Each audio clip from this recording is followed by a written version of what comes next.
लोग न्यूक्लियोटाइड पढ़ रहे थे, ये सारी चीज़ें। तो इसकी ब्रीफ थोड़ा सा यहाँ पे मैं करने वाला हूँ। इसके बाद जो है अपन जानेंगे कि 11th 12th दोनों सेक्शंस को कंटिन्यूस लेके चलेंगे। जो नीट वाले बच्चे हैं, कम से कम नीट एग्रीकल्चर वाले बच्चे कम से कम ये देखें दोनों के दोनों पहलू। जो नीट का है वो नीट वाले बच्चे जो है 11 12 दोनों देखेंगे, एग्रीकल्चर वाले भी दोनों देखेंगे, और 12th वाले बच्चे वन एंड ओनली 12th के सेक्शन को देखेंगे। तो यहाँ से मैं थोड़ा सा ब्रीफ जो है आपको न्यूक्लिक एसिड के बारे में जो मैं चर्चा करने वाला था, तो थोड़ा सा मैं यहाँ पे करता क्या हूँ कि एक ब्रीफ सिनेरियो ले रहा हूँ जो आपको दिखना चाहिए और समझ में आनी चाहिए कि ब्रीफ क्या है एक्चुअली। तो हमें दिखाना पड़ेगा कि ब्रीफ में क्या क्या ले सकते हैं अपन। तो यहाँ पे चलिए यहाँ बात करते हैं। जैसे ही सिंपल शब्दों में यहाँ बात करें तो अपन देखते हैं क्या कि दो चीज़ें। एक तो अपने को क्या क्या लेना पड़ेगा, एक सेल के अंदर जो है क्या सब चीज़ें होता है उसको देखना पड़ेगा। तो थोड़ा ब्रीफ में चलता हूँ। देखो मैं करने वाला क्या हूँ, न्यूक्लिक एसिड को करने वाला हूँ। यहाँ पे दिख रहा है ना, थोड़ा सा ब्रीफ। ये मैंने क्या किया, सेल लिया और सेल के अंदर देखा तो क्या है कि एक डेंस पार्टिकल है जो आप जानते हो, मतलब कि क्या है जी, न्यूक्लियस है। रॉबर्ट ब्राउन, रदरफोर्ड नहीं करने का मतलब कि केमिस्ट्री में नहीं जाने का। तो न्यूक्लियस के डिस्कवरर कौन थे, रॉबर्ट ब्राउन। अब चलते हैं यहाँ पे कि इसके अंदर जो न्यूक्लियस के अंदर वो सेल जिसे अपन जानते क्या कि मतलब कि बहुत ही माइक्रोस्कोपिक पार्टिकल है जिसे अपन नेकेड आई से नहीं देख सकते हैं। अब सोचो, जिसको नेकेड आई से नहीं देख सकते उसके अंदर एक छोटी सी पार्टिकल है, छोटी सी कन लाइक डेंस पार्टिकल है उसके सेंटर में, जिसे क्या बोल दिया, न्यूक्लियस। और न्यूक्लियस के अंदर क्या है जी, धागे नुमा जो स्ट्रक्चर होता है, chromatin thread, chromatin net, chromatin network वो होते हैं। और क्रोमेटिन नेटवर्क जनरली किस चीज़ों से बना होता है बाबू, तो डीएनए और हिस्टोन प्रोटीन से।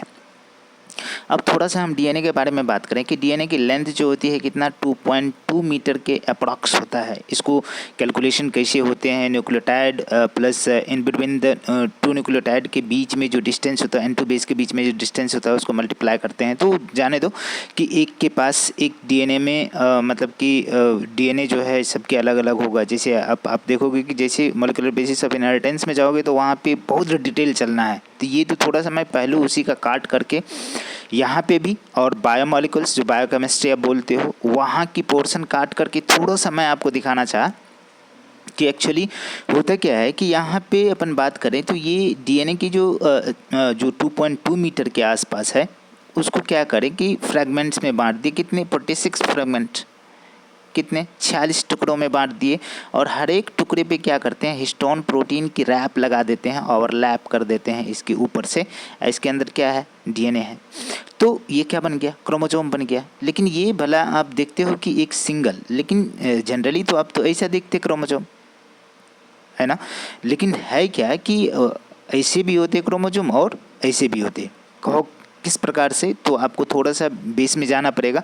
जैसे अपन सेल पढ़ते हैं तो सेल के कंडीशन में वहाँ पे सेल में देखते हैं, और सेल के बाद जो है जैसे ही बात करते हैं सेल डिवीज़न, सेल साइकिल और सेल डिवीज़न की बात करते हैं तो वहाँ पे थोड़ा सा क्रोमोसोम की चर्चा करते हैं। तो उस कंडीशन में जब आई फेज की बात करते हैं, दैट मीन्स कि आई फेज में 3 सब फेजेस होते हैं, G1, S और G2 फेज होता है। तो एस फेज के दौरान जो है ये स्टेज होगा। और जैसे ही एस मतलब कि G1 फेज के कंडीशन में ये स्टेज होगा। जैसे ही हम एस फेज में जाते हैं तो एस फेज का बोला जाता है कि it's a synthesis phase. That means कि इसका कहने का मतलब हो गया कि किसकी सिंथेसिस भाई, डीएनए की सिंथेसिस होती है। यहाँ पे देखना कि डीएनए एक ही है, यहाँ पे इसकी डीएनए की कंटेंट्स कितना होता है, यहाँ पे 2C। जैसे ही रेप्लिकेशन होती है तो डीएनए की अमाउंट क्या हो जाता है, डबल हो जाता है। तो इसकी जो ये मोनाड क्रोमोसोम था, ये क्रोमोसोम चेंज हो जाते हैं किसमें, डायड क्रोमोसोम में। समझ में आ रहा है ना ये बातें, ये मोनाड क्रोमोसोम है, ये डायड क्रोमोसोम है। तो ये कंडीशन कहाँ पे, तो G1 फेज के बाद के स्टेज में होंगे। तो यहाँ पे क्या होगा, एक ही क्रोमेटिड्स होगा, यहाँ पे 2 सिस्टर क्रोमेटिड्स होते हैं। तो डीएनए की छोटे से सेगमेंट को अपन क्या बोलते हैं, जीन बोलते हैं। जीन किसका कैरियर है, कैरेक्टर का, ठीक है ना। और क्रोमोसोम किसका कैरियर है जी, जीन का। तो ये बेसिक छोटा सा बेसिक हमने बात करी। अब क्या है कि जैसे ही आगे अपन बात करेंगे तो यहाँ पे मैं बहुत ही ब्रीफ में चल रहा हूँ, ज़्यादा आपको टेंशन नहीं लेने का है। अब बताया क्या कि भाई हम डीएनए की बात करते हैं तो डीएनए जो बने होते हैं न्यूक्लियोटाइड से मिलकर बने होते हैं। किस चीज़ों से मिलकर बने होते हैं? तो न्यूक्लियोटाइड से। तो कहा जाता है कि nucleotide is a basic unit of DNA. Simple शब्दों में अब डीएनए किस चीज़ों से बना होता है? तो 3 चीज़ें हैं बाबू। एक तो पेंटोज शुगर है, दूसरा एन2 बेस है, तीसरा जो फॉस्फोरिक एसिड उसमें से क्या लेते हैं? फॉस्फेट ग्रुप लेते हैं। तो अब ये जो है इसको जैसे हम ये दोनों को ऐड करें तो ये न्यूक्लियोसाइड होते हैं। जैसे हम न्यूक्लियोसाइड में फॉस्फेट ग्रुप को ऐड कर देते हैं तो हमारे पास क्या बन जाते हैं जी? न्यूक्लियोटाइड बन जाते हैं। तो इसको मैं डिटेल आगे करने वाला हूँ, अभी टेंशन मत लीजिए। अब कंडीशन क्या है कि न्यूक्लियोटाइड के अंदर जो है क्या सब है, और न्यूक्लियोटाइड में हमने कहा कि देखो बाबू यहाँ पे शुगर है, एन2 बेस है और फॉस्फेट है। फिर जो हम क्या करें कि इस जगह पे हम लोग एन2 बेस को थोड़ा सा पोस्टमार्टम करने की कोशिश करते हैं। एन2 बेस को पोस्टमार्टम करने की कोशिश करते हैं। तो एन2 बेस के कंडीशन में हमें पता है कि एन2 बेस में क्या है जी? 2 चीज़ें हैं, एक प्यूरीन है और दूसरी पैरामिडीन है। प्यूरीन के कंडीशन में जैसे ही बात करते हैं तो प्यूरीन में ग्वानीन और एडेनिन है। तो पीयू लेते हैं यहाँ से, जी लेते हैं यहाँ से, ए लेते हैं यहाँ से, पूजा हो गया। और यहाँ की कंडीशन है तो हमें जानना है कि 3 जो है हमारे पास बेस होते हैं। एक को साइटोसिन बोलते, दूसरा को यूरासिल बोलते, तीसरा को थायमिन बोलते। तो यूरासिल जो है डीएनए में नहीं होता। ये कहाँ पे होता बाबू? तो आरएनए में होते हैं। तो लेकिन ये क्या है? ये भी uracil is also pyrimidine N2 base. तो अपन कौन करेंगे इसमें भी? तो यहाँ पे पूजा कैसी हो गई बाबू? पूजा क्यूट हो गई। तो यहाँ से अपन जैसे ही बात करेंगे तो अपन आगे की तरफ बढ़ते जाएंगे। तो आइए यहाँ से बेसिक बातें को अपन लेना स्टार्ट करते हैं। तो बेसिक जो भी बेसिक होगा, बेसिक सिनेरियो की बात करेंगे। तो देखिए हमने कहा क्या कि basic concept about a nucleic acid. तो यहाँ पे न्यूक्लिक एसिड की चर्चा करेंगे। तो फिर से देखो अपन देखें क्या कि ये बाबू सेल है, सेल के अंदर न्यूक्लियस है, न्यूक्लियस के अंदर क्रोमेटिन निट है, ठीक है ना। ये बने होते हैं डीएनए और हिस्टोन प्रोटीन से बने होते हैं। सेल के अंदर आरएनए भी होता और दोनों के दोनों मिला करके क्या होता है जी? दोनों को दोनों क्या है? Nucleic acid. तो न्यूक्लिक एसिड के कितने टाइप हो गए? 2 टाइप्स हो गए, एक डीएनए और दूसरा आरएनए।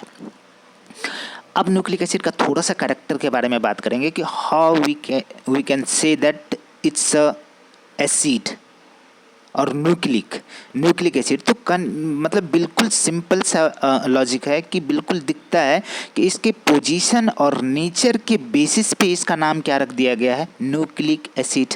न्यूक्लिक बोले तो न्यूक्लियस, एसिड बोले तो एसिडिक इन नेचर। तो वही मैं कह रहा हूँ कि यहाँ पे देखो न्यूक्लिक एसिड के कंडीशन में क्या बात करते हैं कि nucleic acid is a sign of life. ये साइन है, एक पहचान है लाइफ की, ठीक है ना। ये बहुत ही बड़े मॉलिक्यूल्स होते हैं, that's why it is a macromolecule sign of life बोल दिए। पॉलीन्यूक्लियोटाइड चेन होते हैं, पॉलीन्यूक्लियोटाइड है, बहुत सारे न्यूक्लियोटाइड मिला करके क्या बनते हैं जी? न्यूक्लिक एसिड बनते हैं, ठीक है ना। हमने क्या कहा था? DNA is a polymer of nucleotide, RNA is also polymer of nucleotide. इसके पास क्या क्या होते हैं न्यूक्लिक एसिड में? कार्बन, हाइड्रोजन, ऑक्सीजन, नाइट्रोजन और क्या भैया? फॉस्फोरस। अब क्या कहा जाता है कि इसमें इसका नाम कैसे एक्वायर्ड हुआ है? किसकी वजह से जी? पोजीशन के वजह से। न्यूक्लियस में ये रहते हैं। कहाँ पे रहते हैं? न्यूक्लियस में रहते हैं। इसीलिए इसकी पोजीशन के बेसिस पे इन्होंने क्या कह दिया? पोजीशन के बेसिस पे इन्होंने क्या कह दिया कि ये क्या है? न्यूक्लिक। और नेचर इसका कैसा है जी? नेचर है इसका एसिडिक इन नेचर। हो गया ना। किसके वजह से? फॉस्फोरिक एसिड के वजह से हो गया। इसके डिस्कवर करने वाले साइंटिस्ट का नाम है मिसर। कहाँ से? पस सेल से डिस्कवर किया और इसका नाम के क्या दे दिया? न्यूक्लिन। क्या नाम दिया? न्यूक्लिन। अल्टमान नाम के एक साइंटिस्ट हुए। थोड़ा सा साइंटिस्ट पे थोड़ा सा तवज्जो देना पड़ेगा, एनटीए वालों ने खास करके अब फोकस करेंगे। आपको बार बार बताते हैं कि समरी, डेट और साइंटिस्ट के नेम बिल्कुल आप लोग इग्नोर मत करना। तो यहाँ पे Altmann point out its acidic nature called it nucleic acid, ठीक है ना। अब टाइप्स ऑफ न्यूक्लिक एसिड के बारे में बात करते हैं। तो एक क्या है? डीएनए, दूसरा क्या है? आरएनए। तो इसको बोलते हैं डिऑक्सीराइबोस न्यूक्लिक एसिड या डिऑक्सीराइबो न्यूक्लिक एसिड और राइबो न्यूक्लिक एसिड। ये इसकी नेचर कैसी है, इसके लिए थोड़ा सा अपन आगे बात करेंगे। इसके नेचर कैसा है, तो नेचर के कंडीशन में अपन बात करें तो थोड़ा सा डिफ्रेंशिएट भी कर लेंगे कि what are the difference between the DNA और आरएनए। तो यहाँ पे अपन बात करते हैं डीएनए की, यहाँ पे बात करते हैं अपन आरएनए की। तो डीएनए की नेचर कैसा होता है जी, डबल स्टैंडर्ड होता है। डबल स्टैंडर्ड बोले तो ऐसा करके ऐसा होता है, लेकिन यहाँ पे आरएनए कैसा होता है, सिंगल स्टैंडर्ड, एक सिंपल सा होगा ऐसा, ठीक है ना। यहाँ पे शुगर की बात करते हैं तो डिऑक्सी राइबोज शुगर होते हैं, यहाँ पे राइबोज शुगर होते हैं, आरएनए में राइबोज शुगर होते हैं। N2 बेस किस में, डीएनए में एडनिन, थायमिन, ग्वानिन, साइटोसिन। यहाँ पे क्या होता है जी, adenine, uracil. Instead of thymine, uracil is present in RNA, guanine और साइटोसिन। अब कंडीशन क्या है कि ये N2 बेस के बीच में जो पेयरिंग होता है, ये दोनों के दोनों स्टैंड होते हैं, दोनों के दोनों स्टैंड है, और इसके बीच में जो है N2 बेस प्रेजेंट होते हैं। और इसका सीक्वेंसिंग क्या है कि प्यूरिन और पैरामिडीन जो है एक दूसरे से अपोजिट स्टैंड पे होंगे, एक दूसरे के साथ में हाइड्रोजन बॉन्ड के साथ कनेक्ट होगा। जैसे एज फॉर एग्जांपल अपन एडनिन के बारे में बात करें तो डबल बॉन्ड होते हैं किसके साथ में, थायमिन के साथ, और ग्वानिन जो है ट्रिपल बॉन्ड के साथ साइटोसिन के साथ अटैच होते हैं। थोड़ा सा आगे बढ़ने वाले हैं। अब मॉलिक्यूलर वेट की बात करते हैं तो मोर, इसमें डीएनए की मोर मोलिकुलर वेट होता है और आरएनए की क्या होता है, लेस मोलिकुलर वेट होता है। इसके स्ट्रक्चरल यूनिट की बात करते हैं तो डीऑक्सी राइबोज न्यूक्लियोटाइड मोनोफॉस्फेट, यहाँ पे न्यूक्लियोटाइड मोनोफॉस्फेट के कंडीशन में डीऑक्सी नहीं लगा ओनली। तो क्या क्या हो सकता है एग्जाम्पल में, 4 हमारे पास बेस है तो 4 तरह के बनाएंगे। डी तो पहले लगा दीजिए डीऑक्सी राइबोज न्यूक्लियोटाइड के कंडीशन में। AMP एडिनोसिन मोनोफॉस्फेट, यहाँ पे सिर्फ और सिर्फ क्या है जी, डी नहीं लगाया है, यहाँ पे राइबोज शुगर है, यहाँ पे डीऑक्सी राइबोज शुगर की वजह से हमने डी लगाया है, यहाँ पे कुछ नहीं है। तो यहाँ पे राइबोज शुगर है तो वहाँ पे कुछ नहीं ऐड करें तो एडिनोसिन मोनोफॉस्फेट। फिर जो अपन क्या करें कि दूसरे बेस को यहाँ पे एडेनिन की जगह पे क्या रख सकते हैं, ग्वानिन रख दें, ग्वानिन को रख दें। तो ग्वानिन को रखेंगे क्या, deoxy ribose nucleotide, deoxy ribose nucleotide, guanosine monophosphate. इसी तरह से सारे के सारे यहाँ पे ग्वानोसिन मोनोफॉस्फेट। लोकेशन की बात करते हैं तो more in nucleus, more in cytoplasm. Chargaff rule very very very important. Chargaff rule बताते हैं कि भाई मतलब कि हम मतलब कि जो प्यूरिन है, purine upon pyrimidine is equal to कितना होता है जी, 1 होता है। मतलब A+C upon T+C is equal to 1। यहाँ पे ये सिचुएशन नहीं आती है, A+C टी की जगह पे U अपन यूज करते, ठीक है ना। U+C is not equal to क्या भैया, 1, 1 के बराबर नहीं होता है। अब अपने को हाइड्रोजन बॉन्ड की बातें करेंगे तो ये दोनों स्टैंड है, हम जानते हैं ये दोनों स्टैंड के बीच में ये हाइड्रोजन बॉन्ड होते, पूरे लेंथ में हाइड्रोजन बॉन्ड बनेंगे। लेकिन जैसे आरएनए की बात करते हैं तो ये दिख रहा है आपको कि इस टाइप के होते हैं। तो जहाँ जहाँ फोल्डेड स्ट्रक्चर है, उस जगह पे क्या होते हैं, हाइड्रोजन बॉन्ड होते हैं। ये hair pin loop like structure बनाते हैं, ठीक है ना। तो कंडीशन क्या है कि आगे बढ़ो, थोड़ा सा आगे बढ़ते जाओ, आगे बढ़ते हैं तो यहाँ पे अपने को दिखता है कि इसकी जो फंक्शन क्या हो सकता है। तो फंक्शन जो है इसका जेनेटिक मटेरियल की तरह यूज होता है डीएनए, और ये क्या होता है जी, इन्वॉल्व होता है प्रोटीन सिंथेसिस में। अरे समझ में आ रहा है ना, ये प्रोटीन बनाने में, लेकिन कुछ जगह पे ये जेनेटिक मटेरियल की तरह भी काम करते हैं। यहाँ पे इसकी सिंथेसिस की बात करते हैं तो इसमें क्या होता है जी, सेल्फ रेप्लिकेशन होता है। डीएनए से डीएनए की बनने की प्रोसेस को क्या कहते हैं, रेप्लिकेशन। क्या कहते हैं उसको, रेप्लिकेशन। क्या कहते हैं, रेप्लिकेशन। क्या कहते हैं जी, रेप्लिकेशन। यहाँ पे जैसे ही बात करेंगे रेप्लिकेशन की, लेकिन यहाँ पे जो बात करो तो यहाँ पे सिर्फ और सिर्फ ट्रांसक्रिप्शन होते हैं। क्या होते हैं, ट्रांसक्रिप्शन होते हैं। थोड़ा सा रफ वर्क के लिए मैंने यहाँ पे पेज बचा के रखा, तो अब आपको जो है यहाँ पे रफ थोड़ा सा करें तो कर सकते हैं। जैसे देखा मैंने क्या कहा था कि देखो कंडीशन क्या है कि हमने कहा कि डीएनए का जो लेंथ होता है, हॉल लेंथ, इस हॉल लेंथ में क्या होता है जी, ये से हाइड्रोजन बॉन्ड जुड़े हो रहते हैं पूरे लेंथ में। लेकिन इसके कंडीशन में क्या बात करें, ये जो है मतलब कि यहाँ यहाँ यहाँ और यहाँ जहाँ लूप बनते हैं वहाँ पे हाइड्रोजन बॉन्ड बनते हैं, और जहाँ पे लूप नहीं बन रहे हैं वहाँ पे हाइड्रोजन बॉन्ड नहीं बनेंगे, ठीक है ना। तो ये hair pin like hair pin, समझते हो ना, हेयर में जो पिन लगाया जाता है उसके लायक क्लिप बन गए, ठीक है ना, ये हॉल लेंथ में है। तो कंडीशन क्या है कि एडेनिन जो है ऑलवेज डबल बॉन्ड के साथ, समझ में आ रहा है, हमने एक स्टैंड ये सेलेक्ट कर लिया, दूसरा स्टैंड ये सेलेक्ट कर लिया, समझ में आ रहा है ना, और यहाँ पे ग्वानिन रखे तो इसके ट्रिपल बॉन्ड के साथ जो है थायमिन को जोड़ दिए, और सॉरी साइटोसिन को जोड़ दिया। तो कंडीशन क्या है कि हमने यहाँ पे आपको बात किया था, पूजा कैसी है जी, पूजा कैसी है, क्यूट है, पूजा कैसी है, क्यूट है। अब कंडीशन है कि पीयू से प्यूरिन हो गया, ग्वानिन और एडेनिन हो गया, यहाँ पे साइटोसिन, यूरेसिल और थायमिन के कंडीशन में हो गया। तो ये पैरामिडीन है, ये क्या है जी, प्यूरिन है। तो याद रहेंगे आपको। थोड़ा सा आगे की तरफ बढ़ें तो अपने को यहाँ पे चलने का है। ये कंडीशन क्या है कि जैसे ही अपन बात करेंगे आगे तो दोनों के दोनों कंडीशन में यहाँ पे थोड़ा सा बॉन्डिंग की बात करेंगे। बॉन्डिंग के अलावा क्या बात करेंगे, बॉन्डिंग के अलावा दो चीज़ और बचे हैं हम लोगों के पास। जो कंडीशन क्या है कि बॉन्डिंग के अलावा कुछ दिखेगा, तो पहले यहाँ पे चल के ये बात करते हैं, फिर बॉन्डिंग की बात करेंगे। तो देखो क्या कंडीशन है, यहाँ पे जैसे ही बात करो तो अपने पास क्या है कि ये सेल लिए, फिर से दोबारा यहाँ पे न्यूक्लियस है, न्यूक्लियस अंदर क्रोमेटिन नेट है, ये बने होते हैं डीएनए और हिस्टोन प्रोटीन से। इसकी लेंथ कितना है, इतना है। इसको फ्रेगमेंट में 46 सेगमेंट में तोड़ दिया, और यहाँ पे अपने बात किया कि ये मोनाड क्रोमोजोम है, ये डायड क्रोमोजोम है।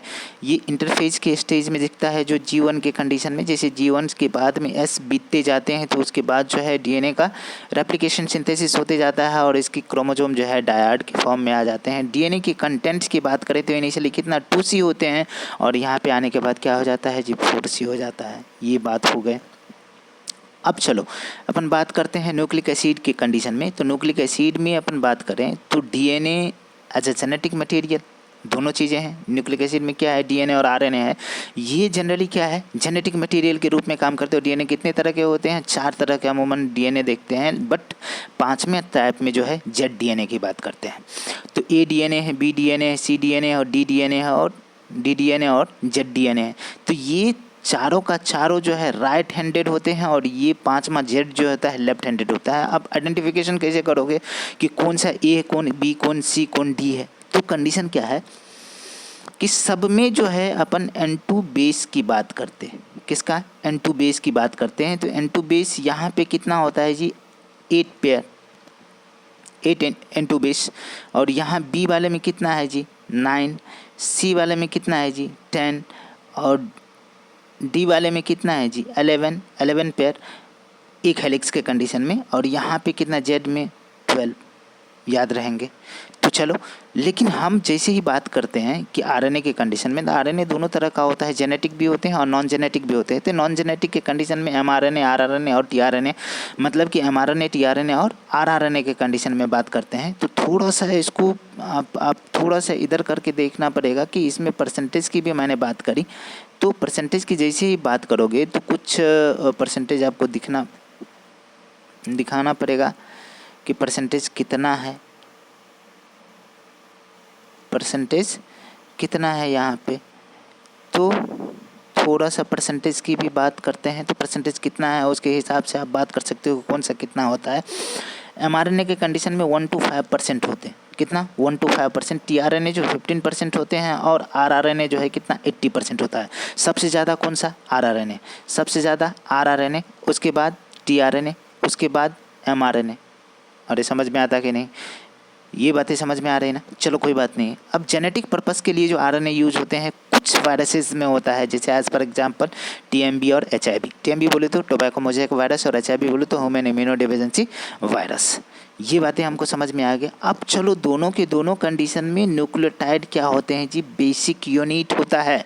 और इसके कंडीशन में जैसे ही अपन आगे की तरफ बात करेंगे, तो चलिए थोड़ा सा अपन यहाँ पे बात करें। क्या बात करोगे कि दोनों के पास क्या होते हैं जी, nucleotide is a basic unit, nucleotide is a basic unit. अब ये न्यूक्लियोटाइड में क्या सब होते हैं, पेंटोज शुगर होते हैं, N2 बेस होते हैं, और फॉस्फोरिक एसिड या फॉस्फेट होते हैं।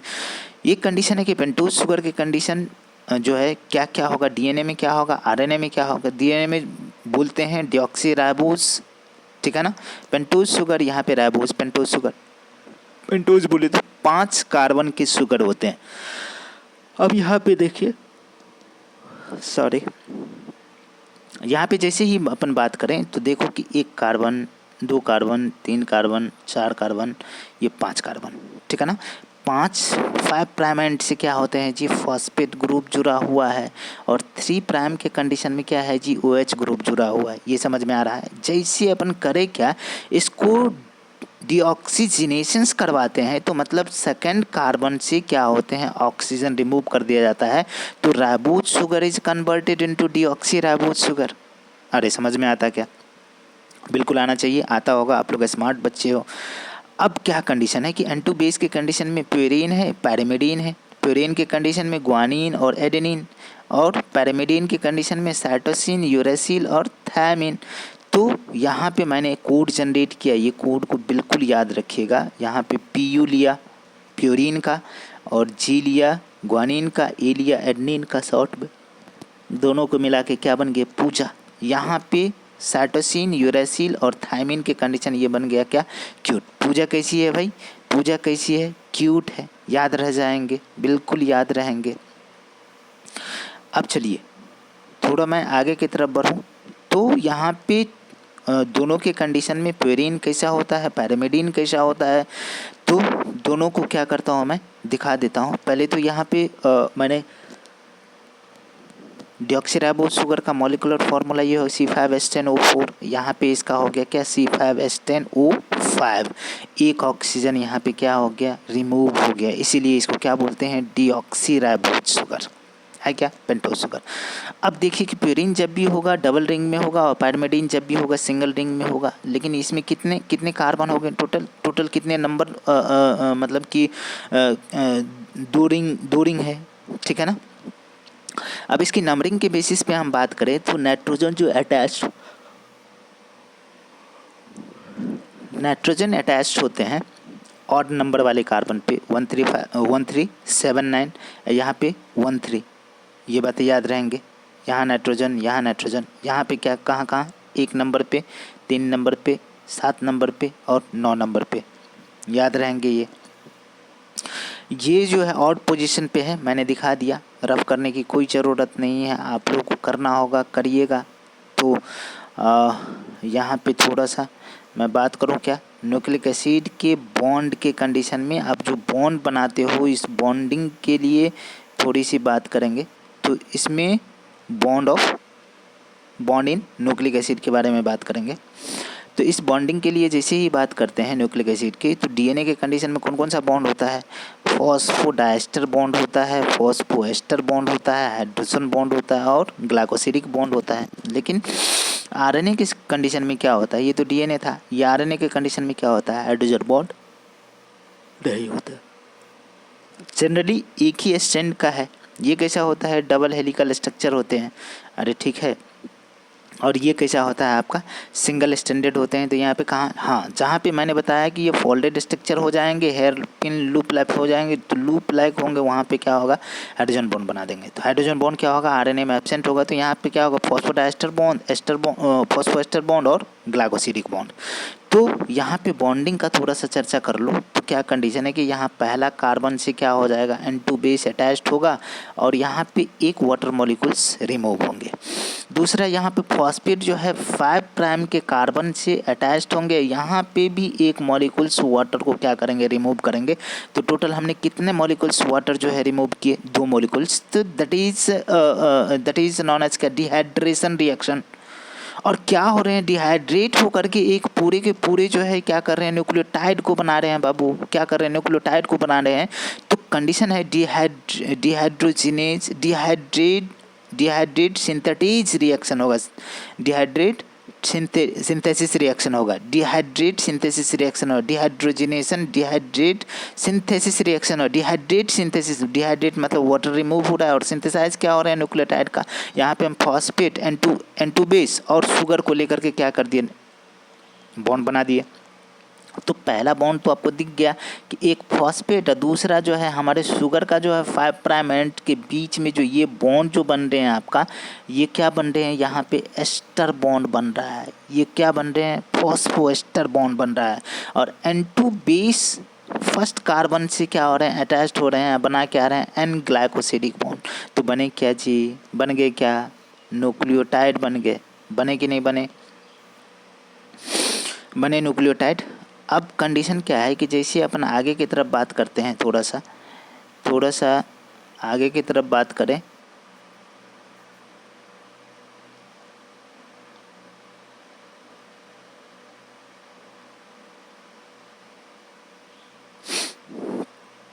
आगे की तरफ बात करें तो यहाँ पे फिर से अपन बात करते हैं क्या कि इसमें दो मॉलिक्यूल्स को मैंने क्या किया, दो न्यूक्लियोटाइड को यहाँ पे जोड़ा, मतलब डीएनए लिंकेज के कंडीशन में।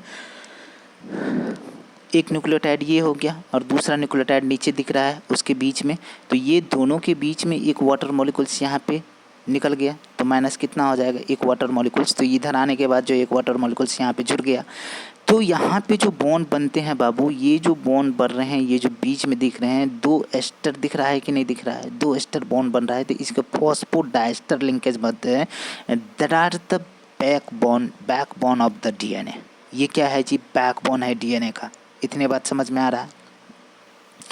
अब कंडीशन क्या है कि जैसे अपन बात करें तो यही दो चेन, यही दोनों का दोनों चेन मिल करके जो एक पॉलीन्यूक्लियोटाइड, मैंने बहुत सारा ये जुड़ते जाएगा, इधर जुड़ते जाएगा, बहुत सारा जुड़ेगा, such two polynucleotide chain arrange helically to form क्या भैया, डीएनए और आरएनए।